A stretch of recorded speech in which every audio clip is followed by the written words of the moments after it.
Now to Nepal, where the army is patrolling the streets of the capital, Kathmandu, after deadly protests in which the parliament and ministers' homes were set on fire.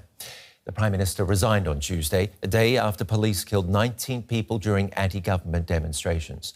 But his departure failed to placate the mostly young demonstrators who say they're fed up with corruption and the privileges of the Himalayan country's political elite. Nepal's government headquarters in Kathmandu engulfed in flames. Defying a nationwide curfew, protesters set fire to the parliament, Congress, and attacked the cars and homes of several politicians, including the residence of Nepal's Prime Minister, Khadga Sharma Oli, who has surrendered to the growing calls for his resignation. Protest groups are claiming victory. It's very good for our country. Now I think like us youth will stand and will develop the country. Today we feel very happy. It feels like a day of victory for us. If yesterday was a dark day, today is a bright one. We feel extremely happy. Now it feels like the Nepali people have won. The protests initially started over a government-imposed social media ban. Many, especially Nepal's youth, saw that as an attempt to stifle an anti-corruption campaign and united in anger under the group name Gen Z. The ban was soon overturned.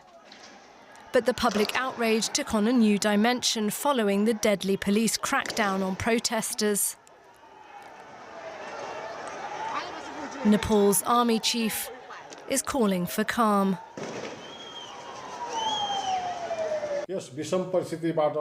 To provide the nation with a peaceful resolution during these difficult times, we urge all groups involved in the protest to call it off and engage in dialogue. But the unrest continues. Gen Z have toppled the Prime Minister, but remain angry over political corruption and high unemployment in their country. DW's Diwakar Rai joins us for more from Kathmandu. What's the situation on the ground right now?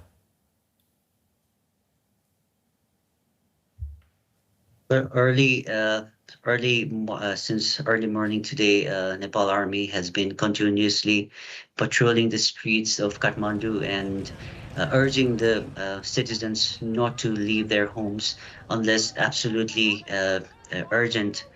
And the Chief of Army last night addressed the nation, announcing that they would ensure safety and security in the country. And since 10 p.m. Last night, they've been continuously doing that. Today, vehicle and motorbike movements is noticeably lower than yesterday, and in some areas, people are seen cleaning the streets and clearing the debris left from the riots yesterday.